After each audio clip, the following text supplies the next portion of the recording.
Canal Capital presenta Lanzamiento Relatos del Exilio.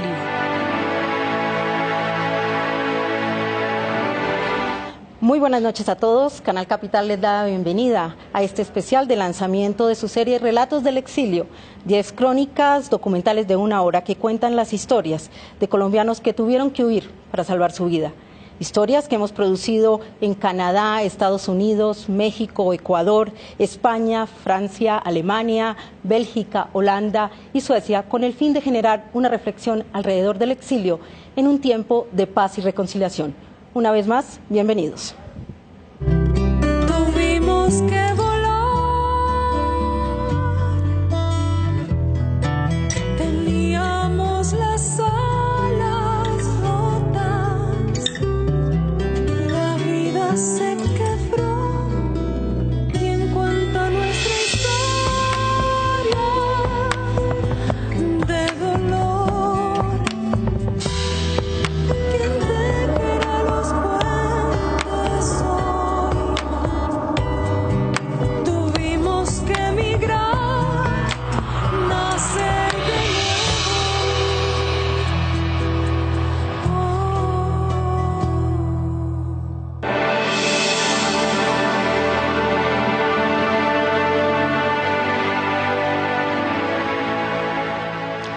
Pero no solo esta noche queremos hablar sobre esta serie, sobre Relatos del Exilio, de la cual nos sentimos muy orgullosos.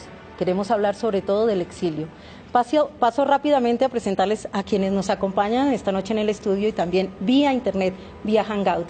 Le doy la bienvenida al gerente general de Canal Capital, Lisandro Duque. Maestro, muchas gracias por estar aquí. Buenas noches, Luisa Fernanda. Me parece que Canal Capital tenía un imperativo, una deuda ética y política con los colombianos que están en el exilio. Y eso explica el que estemos esta noche acá festejando el reconocimiento de ellos como ciudadanos que una noche tuvieron que salir de huida sin preparar viaje, con la maleta sin acabar de llenar de sus efectos personales, y llegaron a un país al que no esperaban llegar. Se fueron de un país en el que creía que iban a vivir toda la vida, y de repente empezaron a pasar años y años y no podían regresar. De modo que el compromiso de Canal Capital con ellos aquí se empieza a saldar parcialmente, porque son muchos más los colombianos que están en esa situación dramática. Muchas gracias, maestro. A su lado está Juan Carlos Villamizar. Él es uno de los promotores del Foro Internacional de Víctimas, en el cual mucha gente participó en este proceso de paz para hablar de víctimas y paz. También participó en una delegación en La Habana, en las negociaciones de paz. Juan Carlos es también un exiliado retornado, afortunadamente, y actualmente se desempeña como consultor del Centro Nacional de Memoria Histórica. Juan Carlos, gracias por estar aquí. Mil gracias, Luisa, mil gracias al Canal Capital pues por la invitación y en efecto han tenido que pasar muchos años, décadas, para que este país comience a descubrir toda esa gente que está en el exilio, toda esa migración silenciosa que le ha venido aportando sistemáticamente muchísimo a este país. Poco a poco va saliendo a la luz, y yo creo que programas como estos lo que hacen es visibilizar a un trozo de Colombia que está allá afuera esperando un reconocimiento. Y a mi lado está César López. Él es un músico reconocido, colombiano, pero sobre todo reconocido porque César se ha dedicado a hacer arte para la paz y la reconciliación.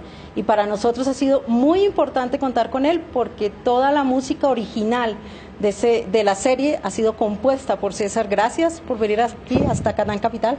No, muchas gracias, Luisa, y gracias, maestro Lisandro, Juan Carlos. Es un momento muy importante en el que, como lo han dicho, le hacemos un homenaje a esas historias de vida, también desde un ejercicio artístico. No solo la música, sino todo el proyecto audiovisual es una obra de arte que quedará para la memoria de este país y que empieza a tejer unos puentes que se habían roto, y que hoy vamos a escuchar historias de colombianos y colombianas que anhelan este país en paz, que lo han construido también desde el exilio. Muchas gracias, César. Y allá en esa pantalla tenemos a 4 de los grandes personajes de estas historias.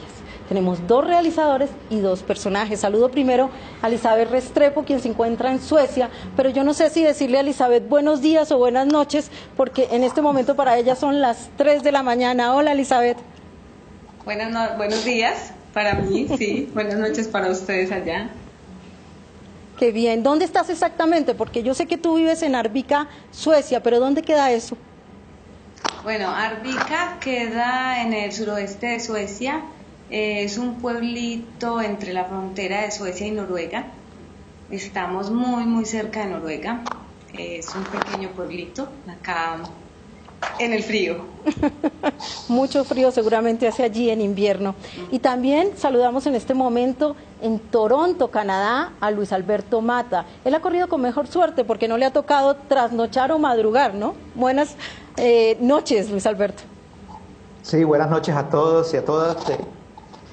Me emociona mucho estar esta noche participando de esta reflexión porque siento que se está visibilizando a una pequeña parte de los excluidos.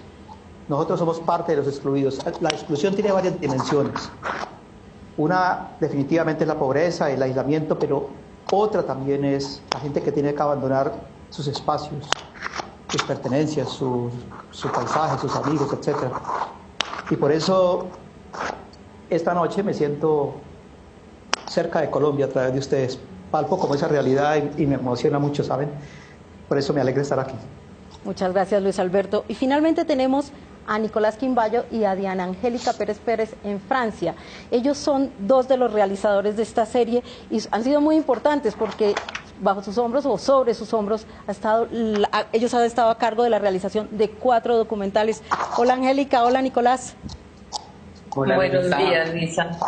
Para ellos también buenos días, ¿no? Sí, nosotros ya no tenemos ni día ni noche porque estamos en el Relatos del Exilio, los días y las noches se juntan en una sola línea trabajando en este proyecto tan lindo. Qué bien, muchas gracias por ese maravilloso trabajo que han hecho. Antes de comenzar a hablar con nuestros invitados, yo quiero dar paso a un mensaje que nos llegó de Bruselas, Bélgica, de uno de nuestros personajes. Por favor, escuchémoslo. Bueno, yo quiero aprovechar este momento para enviarle un saludo al director de Canal Capital y a todo su equipo que han hecho posible pues este tipo de proyectos de mostrar la realidad de los exiliados, ya que es necesario que nosotros también se conozca la verdad de lo que pasa, de lo que hemos vivido y también mostrar lo que hemos aprendido de todas estas experiencias. Agradecemos a Ariel Toscano por este lindo mensaje que nos ha enviado desde Bruselas. Rápidamente, maestro Lisandro Duque, ¿por qué Canal Capital decide? Usted ya nos ha dicho un poco por qué decide apostar por un proyecto de esta envergadura, por qué ir a buscar 10 historias en 10 países diferentes, porque es un proyecto, como lo digo, de gran envergadura. Pues es coherente con la política de Canal Capital de ofrecerles sus cámaras para que relaten sus historias de vida a las víctimas, a quienes han sufrido violación de sus derechos fundamentales, a quienes padecen discriminación porque forman parte de una diversidad sexual o de una facción política afectada por el establecimiento.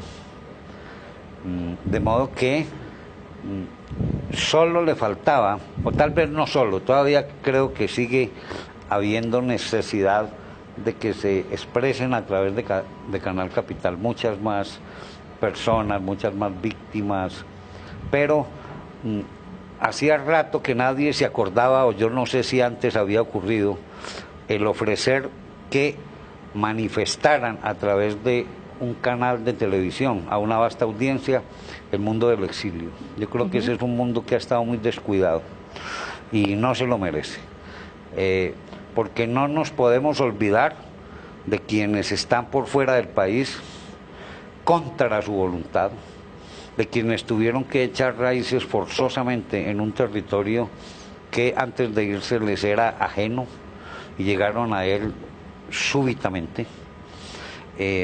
Hay un relato particularmente que me afecta sobremanera, que es el de Inés Acosta en París, la mujer de Hernando Franco. Ella cuenta que los 2 primeros años que estuvo en París exiliada, habiendo llegado de repente de Colombia, en donde sufrieron una persecución producto de falsos positivos desde el año 83-84, que ella en los 2 primeros años aplanchaba la ropa de ella, de su marido y de su bebé, de su niño de 5 o 6 años, y en vez de ponerla en el closet, colgarla en los ganchos, la metía en la maleta porque de un momento a otro se regresarían. Hasta que llegó un momento en que asumió que inevitablemente le iba a tocar quedarse mucho tiempo, y lleva ya más de 30 años. Esa es una infamia, el que hayan sufrido destierro por persecuciones de cualquier índole, y en el caso de ellos se configuró un falso positivo que es un bochorno para este país. De modo que, repito que nunca será suficiente la reparación con quienes están en esa condición de exiliados. Hay muchos casos y Canal Capital, de momento, solo ha hecho 10 documentales, 10 historias de vida sobre 10 parejas o 10 grupos de personas en 10 países. Me satisface mucho poder saludar a Angélica, por fin la conozco, Angélica, que además nos ha ayudado mucho en París con la serie de García Márquez. Es una excelente directora, nos ha mandado excelente material y todavía está por enviarnos más cosas. Te agradezco mucho a César López, a Juan Carlos Villamizar, a ti, Luisa Fernanda, el que hayamos hecho una sinergia tan interesante, tan creativa, y sobre todo tan solidaria para con quienes están por fuera contra su propia voluntad. E invito a la audiencia para que esté muy pendiente de estos capítulos que le vamos a ofrecer de Relatos del Exilio. Muchas gracias, maestro. Antes de conversar con todos nuestros invitados, permítame dar una breve pausa para unos mensajes y ya regresamos.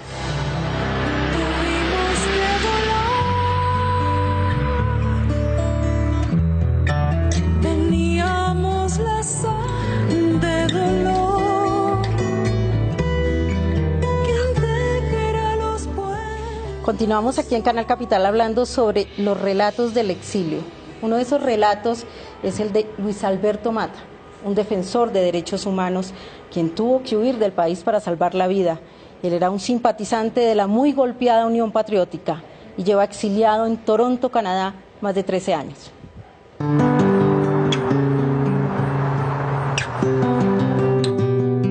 Cuando nace mi hijo, comencé a sentir el terror de dejarlo solo y de perderme sus mejores años pequeños, creciendo. Entonces yo decidí parar en muchas cosas. Fue cuando decidí irme al exilio,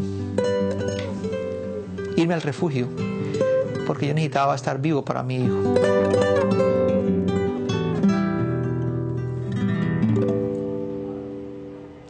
Luis Alberto, ¿usted cuántas veces aplazó esa decisión de irse del país en ese afán por tratar de salvar su proyecto de vida en Colombia? Bueno, muchas veces la aplazamos. Inclusive, en una ocasión que estuvimos en España, en un programa especial de protección a defensores de derechos humanos, nos ofrecieron quedarnos en España. Esto fue en 1998 y 1999. Y nosotros rechazamos esa oportunidad y dijimos que queríamos regresar a Colombia porque comenzaba el proceso de paz.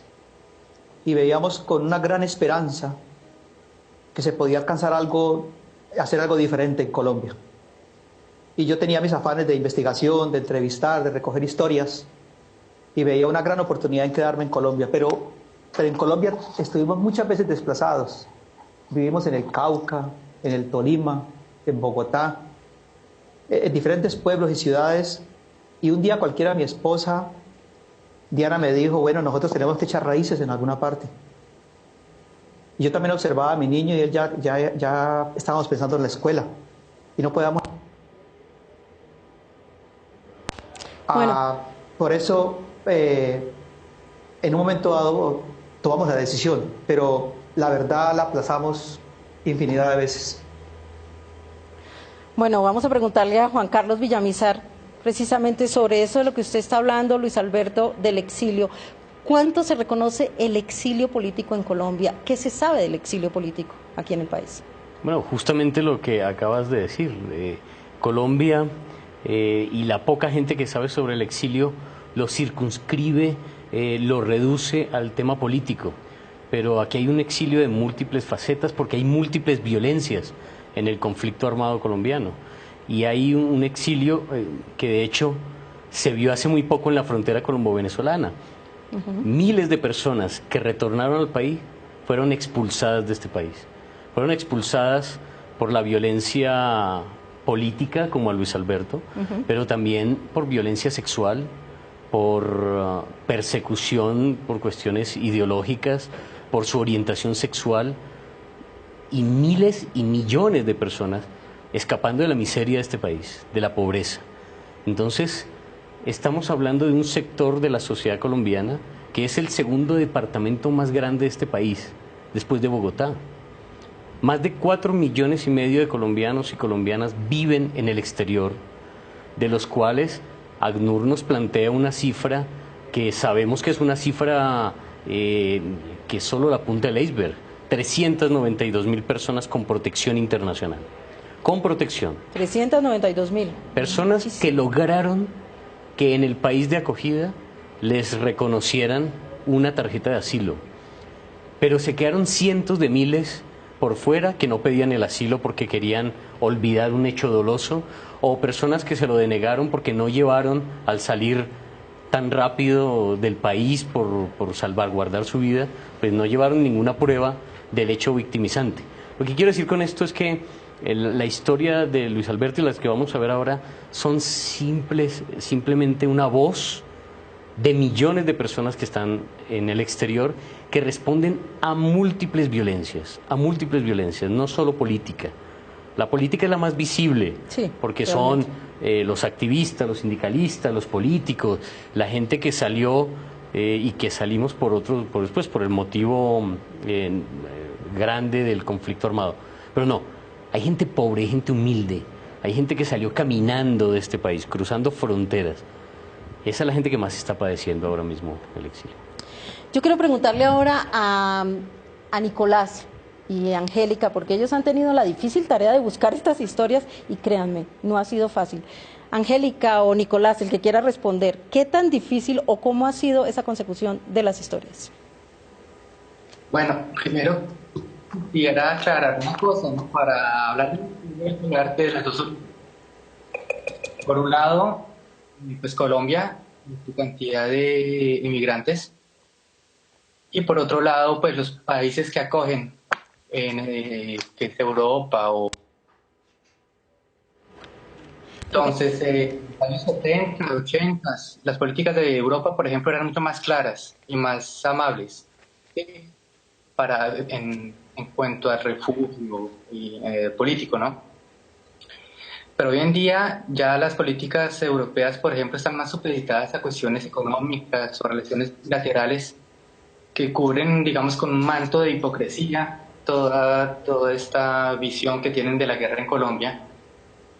Y eso hace que realmente los migrantes colombianos los van poniendo como en una misma bolsa y no se puede identificar si es económico, político o viene a estudiar. Sí, entonces realmente es muy difícil ubicar ahora a los inmigrantes, a los exiliados políticos. Yo quisiera agregar que efectivamente, pues decía Nicolás, no hay refugio político claro, no se da. simplemente. Eso dificulta encontrar a los personajes. Y de otra parte, también en Colombia hay como dos momentos. Los refugiados políticos de la década de los 80, que yo los llamo los históricos, es fácil ubicarlos. Es decir, durante este periodo la gente tiene que salir a salvar sus vidas, huyendo de delitos, de ser víctimas, pues, de delitos de lesa humanidad por parte de los agentes del Estado. Y es claro, y están ahí y asumidos como tal. A partir de los años 90, el discurso de la guerra cambia en Colombia y el refugiado político no hace parte de esta nueva retórica. Entonces, al crearse un solo victimario, porque a partir de los años 90 el único victimario oficial dentro de un discurso que caló con los medios de comunicación, que se construyó y se fortaleció, el único victimario, el único agente generador de dolor y de tragedia era la guerrilla, las FARC concretamente. Entonces los otros agentes que provocan el exilio político, como son los agentes del Estado, porque el refugiado político es un opositor, como lo decía Lisandro, es una persona que piensa diferente y que lo dice y se enfrenta. Se desdibujan, eso no quiere decir que no existan, sino que en la práctica están, pero en el discurso no. Y creo que era Luisa la que decía al comienzo, y lo rescato yo también, la fortuna, una de las ventajas, de las grandes ventajas de este proceso de paz, es que con haber dado relieve y la importancia a las víctimas, se reactualizó esa problemática del refugiado político y empiezan ahora los refugiados políticos, hablo yo de aquellos que vienen de los años 90 y de la década del año 2000 para acá, empiezan ahora a asumirse como tal, a reconocerse como tal, y a decir con los dos pies aquí, yo estoy aquí por esta razón, yo iba a morir por haber dicho esto, o por haber pensado esto, o por haber hecho esta acción que molesta al establecimiento, a la institucionalidad, o al otro actor que se creó también desde los 90, que es el paramilitarismo. Y en esos refugiados políticos que se asumen como tal, que uno ya empieza a encontrarlos, y nosotros llegamos casi al Polo Norte y encontramos a una persona maravillosa que es...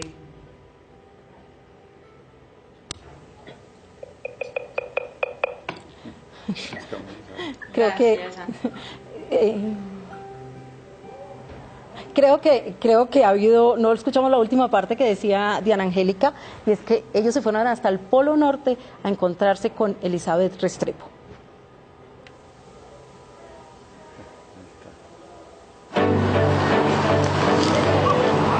En el diario vivir nosotros vivimos un mundo de una lucha diaria, pero una lucha bonita.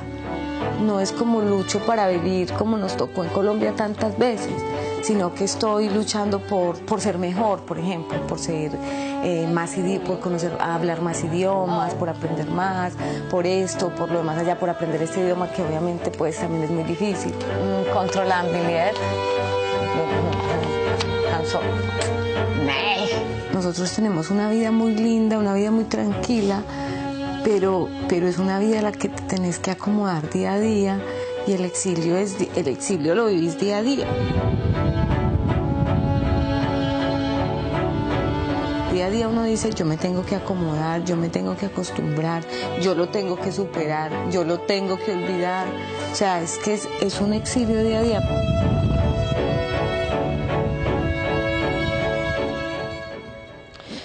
Difícil, muy difícil, a pesar de esos maravillosos paisajes que veíamos. Elizabeth, ¿cómo ha hecho? ¿De dónde ha sacado la fuerza para superar ese exilio día a día? Pues como dije, ese periodo de adaptación nosotros lo hemos vivido día a día con el idioma, el clima, la comida, pero sobre todo con la vida social. Ha sido muy difícil vivir con tan pocos amigos. Nosotros venimos de Itagüí, un municipio de Antioquia, con más de 267.800 habitantes, y en el pueblito donde vivo hay 26.000. Entonces podrán entender la diferencia. Aparte de eso, el invierno, que es tan largo, muy intenso, donde la temperatura baja hasta menos 25. Uno cada día se va volviendo más fuerte, se saca la fuerza de dónde, es como el dolor, como que conviertes el dolor en acción. Y después de un segundo invierno, tanta oscuridad, donde hay días donde tenemos 3 horas de luz, uno dice, bueno, entonces, ¿qué hago? ¿Para dónde cojo?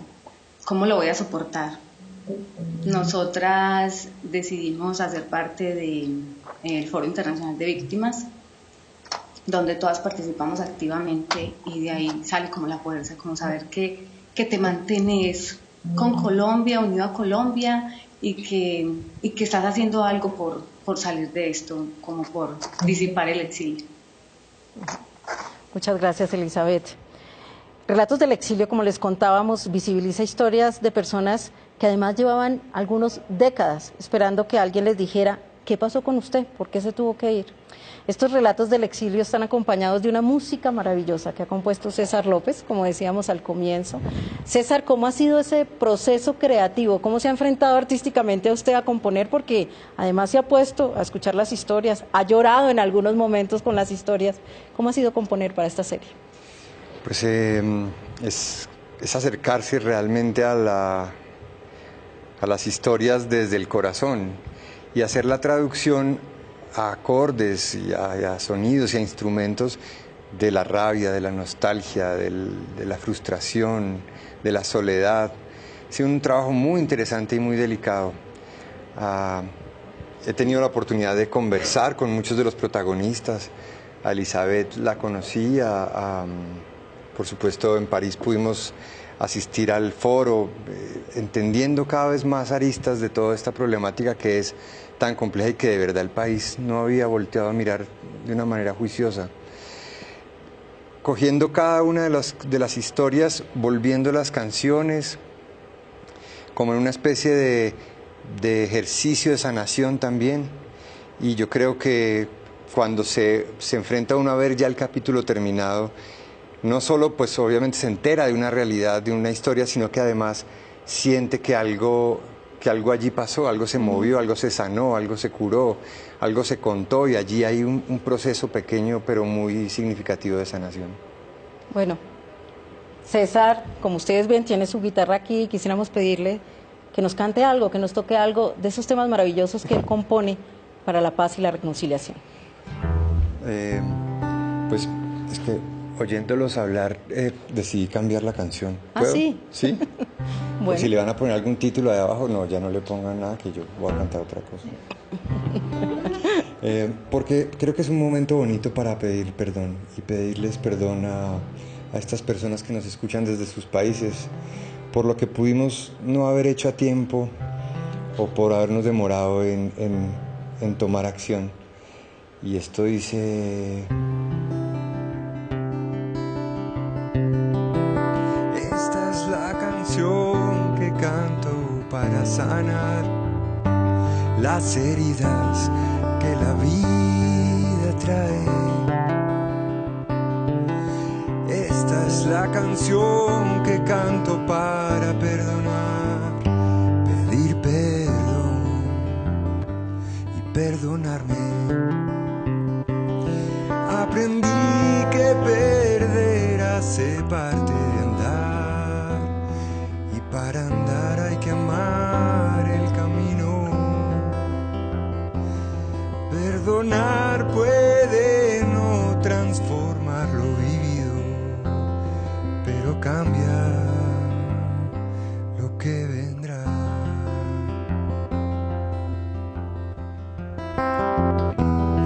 Dicen que el odio es un veneno que te tomas queriendo ver morir a los demás. Hay un espejo en tu enemigo y al verlo lo puedes perdonar. Dicen que el odio es como un velo que te impide ver los colores de esta realidad. No todo es blanco y negro, y aunque empiezas de cero, se aprende a perdonar.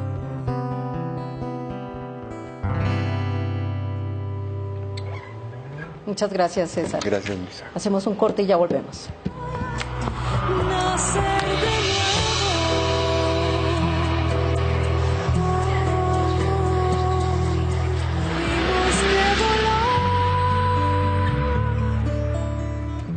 Regresamos a este especial de lanzamiento de nuestra serie Relatos del Exilio, historias de personas que han tenido que irse del país para salvar su vida. Y yo quisiera en este momento nombrar a todas aquellas personas que accedieron, a pesar de los riesgos, a contarnos su historia. Esto ha sido muy importante. En primer lugar, Nélida Herrera y Yesid Contreras en Ciudad de México, Hernando Franco e Inés Acosta en París, Francia, Omar García en Holanda, Lucindo Martínez en Ecuador, Ariel Toscano en Bélgica, Eric Avellana Bautista en Hamburgo, Alemania, Marino Córdoba en Washington, Elizabeth Restrepo y familia en Suecia, y Luis Alberto Mata, Diana Gallego y su hijo en Toronto, Canadá. Pero también a los realizadores, porque ellos han sido parte crucial en todo este proceso. Tenemos a Margarita Solano en México, a Robinson Robles en Ecuador, a Juliana Schatz en Washington, a Luisa Fernanda Velázquez en Bélgica y Holanda, y a quienes están hoy acompañándonos, Nicolás Quimbayo y Diana Angélica Pérez. Juan Carlos, yo quiero ahora preguntarle qué tanto han retornado los exiliados al país teniendo en cuenta las actuales circunstancias. Cuando hablamos de retorno hablamos de algo físico, hablamos de regresar, de volver a cruzar la frontera. Y nosotros hemos hecho un retorno no solo físico, hay un retorno al país político, al país social. A pesar de estar así, a kilómetros, miles de kilómetros de distancia, la gente se ha organizado en el exterior. La gente se ha organizado para trabajar por la paz de este país durante muchísimos años, Y de hecho yo me aventuro a decir que ahora hay mucha gente que asocia el retorno con la refrendación de los acuerdos de paz. Es decir, el retorno tiene que ver, está íntimamente ligado con que en este país cambien las causas que expulsaron a la gente, que obligaron a la gente que se fuera de Colombia. Y entiende, porque yo creo que hay una sensación de que quien se va se desconecta de Colombia. Eso es falso. Si ustedes han escuchado a Ida Bella o a Imelda Daza muchas veces, ha sido reiterativo, nunca nos fuimos del país. Yo puedo decir lo mismo, 14 años en el exterior y nunca me fui del país. Y todos los que Mata y Elizabeth que está en el foro, y Omar también, bueno, en fin, la gente no se va del país. La gente se va físicamente, pero su corazón, su cabeza, sus esperanzas, sus tristezas, se quedan aquí. Por lo tanto, hay un retorno que tiene que ver con la construcción de una paz duradera, y eso también se va a hacer desde el exterior. Pero también está el retorno físico. Colombia no está preparada para recibir a la gente. Uno, porque la ve como un problema. El Estado colombiano ve al exilio como un problema. Al exilio en su máxima expresión. Cuando el exilio es una gran oportunidad. La gente en el exterior ha tenido la oportunidad de ver otros modelos de sociedad, aprender otra forma de hacer las cosas. Lo que le serviría a este país, a partir de la firma de un acuerdo de paz, de que toda esta gente retornara con esa mochila llena de experiencias, sería magnífico. Serían muchas experiencias para aportar aquí. Y luego no está preparada porque muchos de los que hemos retornado nos hemos encontrado con algo que le hemos denominado no el exilio, sino el incilio. Llegar a un país que no fue el mismo que dejaste. Es llegar a un país que ha cambiado completamente. Es llegar a un país que no te espera y no espera que regreses, que burocráticamente te ha eliminado del sistema y te dificulta todo. O sea, eso lo hemos pasado todos los que hemos regresado. Mucha gente ha tenido que volver a irse de Colombia porque se encontró con un país extraño, con lo cual a partir del retorno lo que hay son retos, porque la gente va a volver.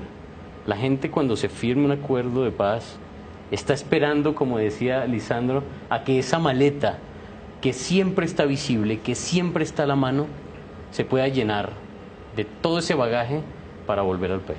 Entonces, ustedes ¿Esperan que el retorno sea masivo cuando firmemos los acuerdos de paz? No sé si masivo, pero va a haber, ya hay un retorno. Nosotros somos una punta de lanza de todo un retorno sistemático y tenemos la tarea de posicionar el tema dentro de Colombia, en la agenda nacional, para que este país sea un país que reconozca, que vuelva a aceptar a la gente exiliada y que se vuelva un país de acogida, porque no es solo la gente que se va. Ahora en Colombia hay mucha gente que está solicitando asilo, hay mucha gente que está usando Colombia como un país de tránsito y que los funcionarios del Estado no saben cómo gestionar eso. Elizabeth, ¿usted retornaría?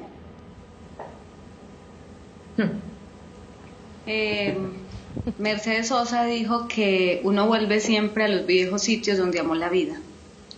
Y aunque la decisión ya no sería mía, porque tengo un hijo y de alguna u otra manera uno echa raíces por los lugares donde pasa, tendría que pensar en este momento 13 años y él dice que él de Colombia solo tiene malos recuerdos, los buenos los olvidó. Entonces me tocaría empezar también a hacer un poco de memoria con Miguel para que él quisiera regresar. Se me dificulta en este momento volver a Colombia, pero obviamente yo personalmente regresaría cuando haya un Estado que garantice el retorno digno, la no repetición de los hechos victimizantes, pero sobre todo, y muy importante, una reparación integral. De otra manera no regresaría a Colombia. Le traslado la misma pregunta a Luis Alberto Mata. ¿Luis Alberto regresaría? Sí, nosotros regresaríamos, pero también, como dice Elizabeth, estamos a la espera de qué va a suceder en Colombia. Porque de cualquier manera nosotros también ya hemos construido una vida aquí, nos reinventamos en este país. Y tendríamos que volver a reinventarnos en Colombia. Tú sabes que alrededor de la familia hay elementos como el trabajo, la vivienda, los amigos están ahí, tal vez se pueden recuperar, pero hay otros elementos materiales que son difíciles de recuperar. Entonces será un proceso lento y sobre todo yo quiero saber que hay garantías de seguridad, que no se van a repetir otra vez los crímenes, las desapariciones, los asesinatos, como por ejemplo en el caso de la Unión Patriótica. Si aparecen nuevos movimientos, que se les respete la vida, que se les permita participar, y entonces ahí yo estaré mirando la posibilidad de volver a Colombia, porque yo amo mi país, amo mi gente, amo mis amigos, amo mi paisaje, y extraño muchísimo todo eso. Y quiero volver, y aquí hemos vivido un limbo, entre otras cosas, no lo dije al comienzo, pero nosotros estuvimos 13 años en el limbo sin documentos en este país, justamente por el tema de la Unión Patriótica, porque se consideraba una organización política amiga del terrorismo. Entonces ha sido tan difícil construir la vida acá, a recuperar elementos, digamos, vivenciales que nos permitan sentir que pertenecemos a una sociedad, que somos útiles en ella, que podemos construir, que participamos activamente de esa sociedad. Y ahora, cuando se vuelve a la posibilidad de regresar a Colombia a partir de la paz, por ejemplo, comienzo a pensar, bueno, yo tendría que volver otra vez a Colombia, de alguna manera reinventarme, ya no soy el mismo, tengo 13 años más de vida, ya estamos más viejos, no sé, va a ser un proceso difícil, pero definitivamente lo haríamos si queremos hacerlo. Una de las historias que realizaron Angélica y Nicolás fue la de Hernando Franco e Inés Acosta en París, Francia. Lisandro Duque ya lo comentaba, es uno de los primeros falsos judiciales de este país. Yo cuando llegué a Europa, yo tenía claro que a partir de lo que había pasado, la vida no sería la misma. Y yo no preveía en mi fuero interno la posibilidad de un regreso pronto. O sea que rápidamente yo llegué aquí y deshice las maletas. Yo no me comporté nunca así. Yo quería era, digamos, volver atrás en el sentido de no, mi familia, mis niños, mi casa, Bogotá, volver antes, porque yo no encontraba ninguna justificación al hecho de que yo estaba aquí. Hay un periodo que se llama de no deshacer las maletas. Entonces tú cargas las maletas durante 1 o 2 años cerradas, preparadas, listas para volver. Pero entre más rápido pases de ese periodo a otro y te sientes a pensar que tienes que construir una nueva vida aquí, es mejor para ti, mejor para los niños, mejor para todo el mundo. Entonces no, yo estuve 8 meses aquí, tuve la dicha de recibir los niños, de conocer mucha gente. Después, con ayuda de amigos, conseguimos un apartamento donde nos fuimos a vivir. Nando terminó sus estudios y consiguió un trabajo. Pero en ese apartamento nosotros teníamos nada en los armarios, nada en el closet. Las 2 grandes maletas, la de los niños y la de nosotros, tronaban ahí a la entrada, y si sacaba una camiseta yo la lavaba y la volvía a meter porque no sabemos cuándo nos vamos. Difícil, duro. Juan Carlos, ¿usted cree que se puede reconstruir la vida en el exilio?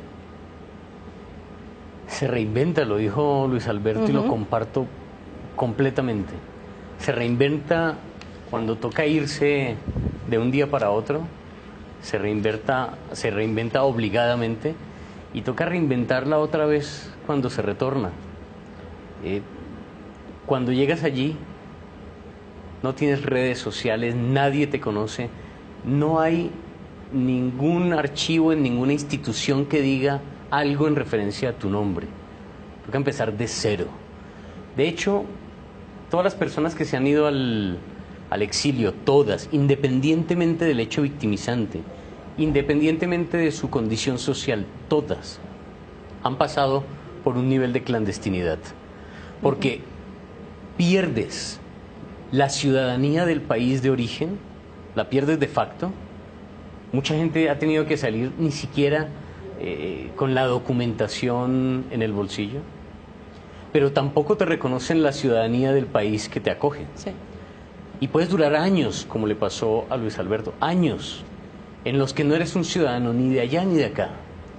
Eso es una clandestinidad en la que se le da mucho valor al hecho de la participación política. Mire, el ejercicio de que un grupo de personas, un puñado de personas, se reúna a hablar del país, en esas condiciones, cuando le han arrancado la ciudadanía, es un valor que no tiene precio. Salir a una manifestación en un país donde si no tienes documentación te puede la policía capturar y deportar, donde te estás jugando muchas cosas por ir a una manifestación, y la gente lo hace. Yo he visto casos que realmente son admirables, de gente que eso no se sabe en Colombia, y por eso yo espero que entre esas 10 historias se conozca todo ese valor que hay, para que en el imaginario colectivo de Colombia se cambie la idea que asocia el exilio con la cobardía, el exilio con que se fue, huyó y dejó al país, porque realmente es un profundo acto de resistencia y de valentía. Ir allá y empezar de nuevo no es una cosa fácil, y no todo el mundo lo logra, por cierto. Es cierto. Angélica, ¿cuál es el común denominador que ustedes encontraron en las historias? ¿Qué es común a los protagonistas de estas historias, a los exiliados? A ver, Luisa, el exilio es como el ostracismo de la antigua Grecia, ¿no? Es la exclusión permanente de la comunidad de personas incómodas para las instituciones. Ese es el primer punto en común. No es sanguinario, pero es terriblemente brutal. El desterrar a alguien, a un opositor político, a alguien que incomodaba las instituciones, es silenciarlo, por lo tanto es como matarlo como ser político. Entonces, ¿qué encontramos en común en ellos? El dolor de haber tenido que abandonar abrupta e involuntaria y obligadamente sus seres queridos, su tierra, su lucha, su identidad. Eso implica el desarraigo, encontramos también lo que ustedes decían, el reinventarse todos los días. El exilio es, como Elizabeth lo cuenta, se hace día a día. Hay que todos los días construir esa nueva identidad de exiliado político que no se parece a otro inmigrante, pero es muy particular. Es gerenciar con acción o con versos o con la solución de nuevos entuertos el dolor. Y queda eso en común, eso da unos seres que inspiran un profundo respeto cuando uno los encuentra, porque ellos al abrirnos sus casas y al abrirnos sus almas nos permitieron registrar en el lente unas personas de una dignidad y de una grandeza de espíritu enorme, y creo que es porque en esa maleta que traían todos los refugiados políticos, viene una conciencia que tal vez otro viajero no tiene. Y esa conciencia es la que hace que ellos estén con los pies en la tierra todos los días, tramitando, procesando, gerenciando, accionando el dolor brutal del desarraigo. Eso es lo que nosotros encontramos en común en ellos. Yo no sé si encontraste algo más. La preocupación por el país. ¿Sí? Y como decía Elizabeth, el exilio es de todos los días, ¿sí? Entonces también es todos los días con heridas, y hablar del exilio es hablar de esas heridas diarias y de esas vivencias. Bueno, yo quisiera ahora preguntarle a César, porque estamos en un momento único en Colombia. Yo creo que todos los que le apostamos a la paz, los que creemos que definitivamente ha llegado el momento del fin del conflicto, que yo creo que no somos pocos, pues estamos esperando que alguien que le ha cantado durante muchos tiempos no al conflicto, a la reconciliación, debe tener ahora una batería de canciones ya para cantarle a este país que nos reconciliamos y que vamos a construir juntos un país en paz. Pues Luisa, mira que no solo yo creo que hay una generación de artistas en todas las disciplinas, en el teatro, en la danza, en la música, que están ambientando la paz, el posacuerdo o el posconflicto, y que también oyendo las historias, oyendo los testimonios, yo lo único que podría decir es que nuestro compromiso se aumenta, se acrecienta en la preparación de un país que acoja a todas estas personas que de alguna manera tuvieron que salir. El arte, y es mi práctica diaria y mi convicción absoluta, tiene, más allá de cualquier acuerdo, firma, razón, argumento, tiene un trabajo muy importante en las emociones. Y esto es un asunto de emociones. Aquí hay, cuando hablamos con cada una de las personas que está metida en la violencia o que ha salido o que tiene alguna herida, todo pasa por sus tripas, por su miedo, por su rabia, por su soledad.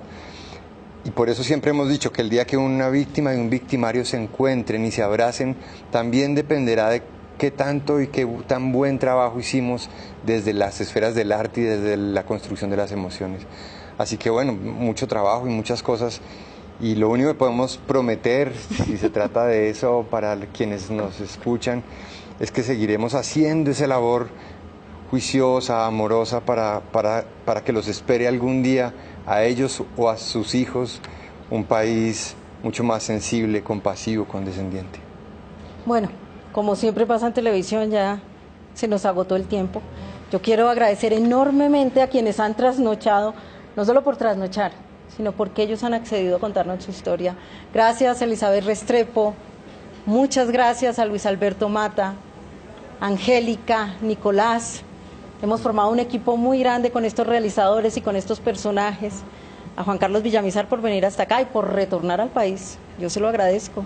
Gracias a ustedes, porque le están dando voz a gente que estaba durante muchos años esperando contar su historia. Y la van a contar hasta a través de Canal Capital, y esto va a ser un precedente sin duda alguna. César, gracias por venir, pero sobre todo por componer tan lindo para la serie. Gracias. Dedicar tanto tiempo a esto. Mucho A amor. ustedes, invitarlos simplemente para que nos acompañen el próximo sábado y domingo a las 9 de la noche. Capítulo 1 y capítulo 2 de Relatos del Exilio. Estamos convencidos de que estas historias los van a conmover. Y para terminar, nosotros hemos preparado con todo el equipo técnico de graficación de Canal Capital un videoclip que acompaña el tema principal de la serie, compuesto por César López y que es bellísimo. Hasta la próxima y muchísimas gracias.